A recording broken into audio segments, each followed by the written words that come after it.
মিডিলে যখন শুনলেন আসলে আপনাদের ফ্র্যাঞ্চাইজি টাকাটা মানে থাকতেছে না, ভয় ছিল নাকি 1 কোটি টাকা পাবেন না? না, সত্যি কথা বলতে হয় না। যখন আমরা ক্রিকেট বোর্ডের সাথে জিনিসটা নিয়ে আলোচনা করছি, তারা খুবই ডিসেন্ট ওয়েতে আমাদের হ্যান্ডেল করছে জিনিসটা।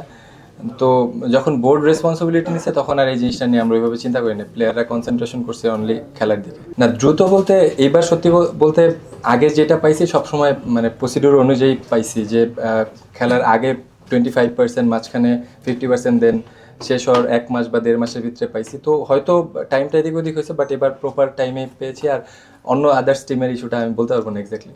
টু বি অনেস্ট, নাফিস ভাই, সুমন স্যার, বাবুল স্যার, এদের কথা স্পেশালি বলতে হয় যে এত শর্ট টাইমে তারা এত ওয়েল অর্গানাইজভাবে আমাদের টিমটা হ্যান্ডেল করছে, যেটা যে কারণে আমাদের টিমের রেজাল্টটা এরকম আসছে।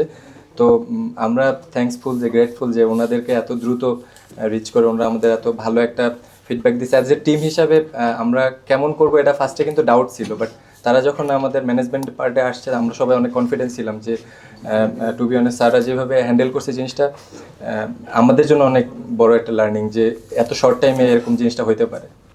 তানভীর ভাই কাছে একটা প্রশ্ন প্লিজ।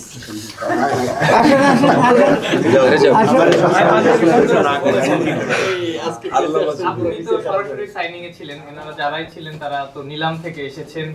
যেটা মিঠু ভাইরা বলেছিলেন যে যারা নিলাম থেকে এসেছেন তারা পুরো টাকাটাই পাবেন, আপনাদের জন্য সেটা ছিল ভিত্তিমূল্য। টাকা পেলেও কিন্তু তারা যেটা হচ্ছে আমরা যেটা টেক ওভার করছি এটা এসে ভিত্তিমূল্য দিব অন্য টিমে। ঠিক আছে, আমরা যখন টেক ওভার করে ফেলছি, এটা আমার টিম, আমি ওই কন্ট্রাক্ট দেখে ওর টাকাটা যেটা মনে হয়েছে সেটাই দাও। কন্ট্রাক্টের পুরো টাকা হ্যাঁ, কন্ট্রাক্টের পুরো টাকাটা তাহলে তো ঈদের দিন